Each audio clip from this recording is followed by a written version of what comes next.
అందరికీ నమస్కారం. నా పేరు లక్ష్మీనారాయణ. మీరు చూస్తున్నది మనపల్లి ఫార్మ్స్ యూట్యూబ్ ఛానల్. ఇక్కడ ఒక రైతు దగ్గర చాప్ కట్టర్ అమ్మకానికి ఉంది.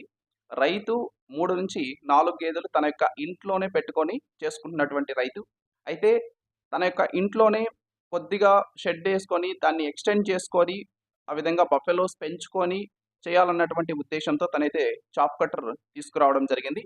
కానీ తర్వాత కొన్ని ఫినాన్షియల్ ప్రాబ్లమ్స్ వలన తను షెడ్ వేసి దాన్ని ఎక్స్టెండ్ చేయలేకపోవడం, తన యొక్క 3-4 బఫెలోస్తోనే తను చేసుకుంటూ ఉండడం, దానివల్ల చాప్ కట్టరు తను యూజ్ చేయలేదని చెప్తున్నారు.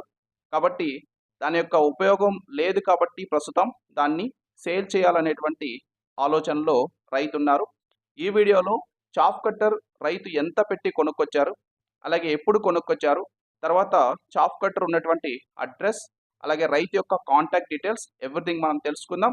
తప్పనిసరిగా వీడియోని చివరి వరకు చూడండి.